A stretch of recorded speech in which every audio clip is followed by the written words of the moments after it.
26ஆம் அதிகாரம்.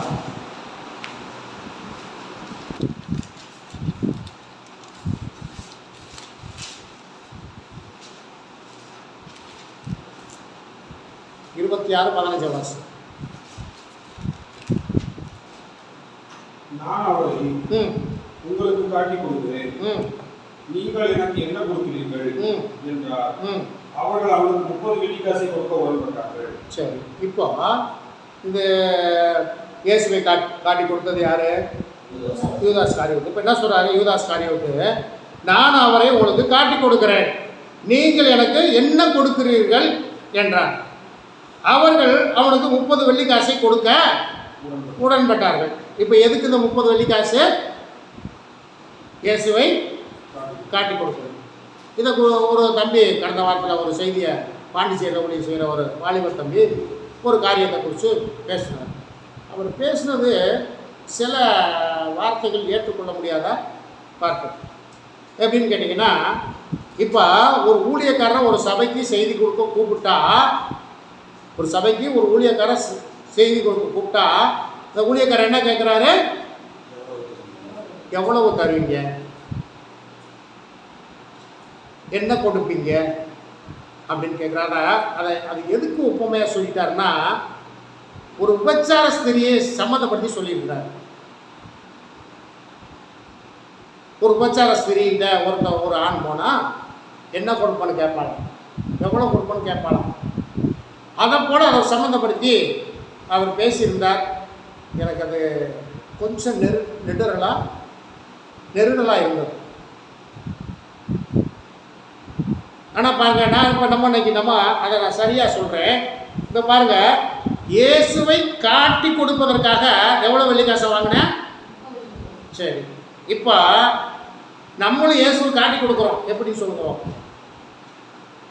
இது காட்டி கொடுக்க 2 விதம் இருக்குது. அவன் 30 வெள்ளிக்காசை வாங்கி கொடுத்து இயேசுவை காட்டி கொடுத்துட்டான். இப்போ நம்மளும் இயேசுவை காட்டி கொடுக்குறவங்களா இருக்கிறோம்.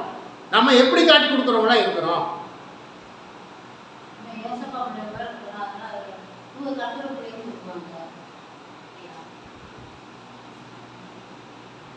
இயேசுவை யூதாஸ் காட்டி கொடுத்தேன். நம்ம மற்றவங்களுக்கு இயேசுவை எப்படி காட்டி கொடுக்குறோம்? யோசிங்க, யோசிச்சு கரெக்டாக சொல்லுங்க பார்ப்போம். நம்மளும் இயேசுவை காட்டி கொடுத்துட்டு இருக்கிறோம்.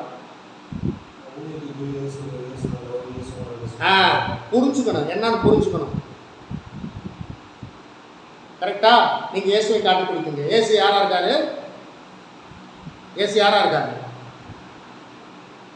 பரலோகத்தின் வழியாக இருக்கிறார்.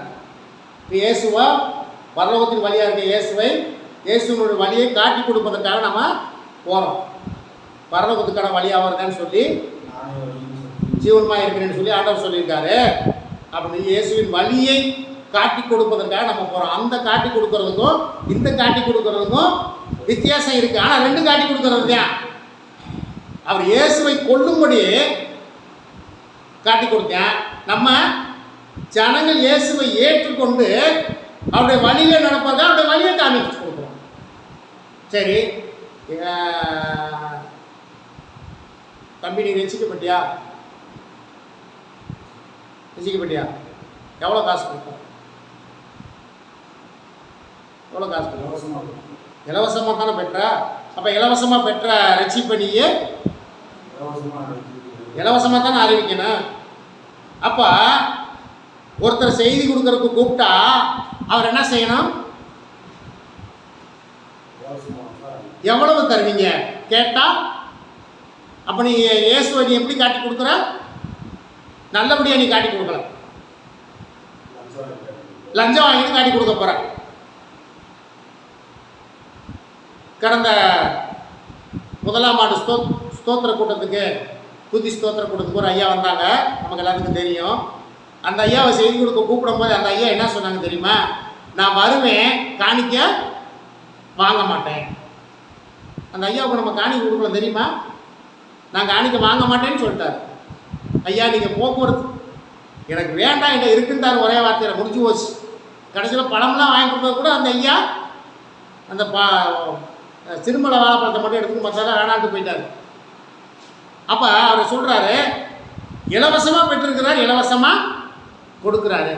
ஆனால் இன்றைக்கி இருக்கிற ஆவிக்குரிய கிறிஸ்தவம், ஆவிக்குரிய ரெவரண்டுகள், பாஸ்டர்கள், பிஷப்புகள் என்ன பண்ணிக்கிட்டு இருக்கிறாங்க? எவ்வளவு கொடுப்பீங்க? யூதாசு கேட்டது போலவே இயேசு கிறிஸ்துவை காட்டி கொடுக்குற எவ்வளவு கொடுப்பீங்க?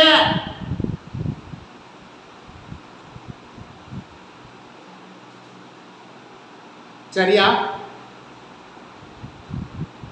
கர்த்தர் இதை கேட்குற ஊழியை செய்கிறவர்களை யோசிங்க. நான் இயேசுவை யூதாசை போல காட்டி கொடுக்குறேன்னா, லஞ்சத்தை வாங்கிட்டு காட்டி கொடுக்குறேன்னா, இல்லை இயேசுவின் வழியை, இயேசுவின் ரட்சிப்பை இலவசமாக பெற்றுக்கொண்டதை நான் இலவசமாக சொல்கிறேன்னா யோசிச்சுப்பார். கர்த்தர் தாம் இந்த காரியங்களை ஆசீர்வதிப்பாராக. கர்த்தர் ஸ்தோத்திரம். கர்த்தருடைய சமூகங்களை தாழ்த்துவோம், தாழ்த்தி நாம் ஜெபிப்போம். அன்பின் பரலோக பிதாவே, இந்த வேலைக்கு நன்றி. இந்த வேலை கூட கர்த்தாவே ஸ்தோத்திரம். அடிமையை தாழ்த்துறோம். ஆண்டவரை நீங்கள் சொல்லியிருக்கீங்க, நான் மனிதன் பார்க்கிற பிரகாரமாக பார்ப்பதில்லை, மனிதன் முகத்தை பார்க்கிறான், நானும் அவருடைய இருதயத்தை பார்க்கிறேன் என்று நீங்கள் சொல்லியிருக்கீங்க. ஏசப்பா, நீங்கள் இருதயத்தை பார்க்குறவங்க, உங்களுடைய பார்வையில் நாங்கள் எல்லாரும் நிர்வாணிகள் ஆண்டவரே.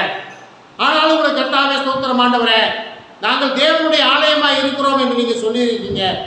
ஆண்டவரே, இந்த நாட்களிலே தேவனுடைய ஆலயமாக இருக்க வேண்டியவர்கள் தேவனுடைய ஆலயமாக இல்லையே, அவலட்சணமாக இருக்கிறார்களே என்பதை குறித்து இந்த நாளில் எங்களுக்கு ஆண்டவரே உங்கள் சத்திய வசனத்தின் மூலம் நீங்கள் எங்களோடு பேசுனீங்களே, எங்களுக்கு நன்றி. நாங்கள் கூட அப்படி ஆண்டவரே அவலட்சணம் இல்லாதவர்களாய் இருக்கணும் ஆண்டவரே. நாங்கள் அவலட்சணத்தோடு ஆண்டவரே நாங்கள் காணப்படாதபடிக்கு உங்கள் சத்திய வசனத்தினால் எங்களை இடைக்கட்டி உங்களுக்கு பயந்து உங்களுக்கு உண்மை உத்தவமாய் ஆண்டவரே நாங்கள் காணப்பட எங்களுக்கு உதவி செய்யுங்க ராஜா. ஆண்டவரே உங்கள் நாம மகிமைப்படட்டும்.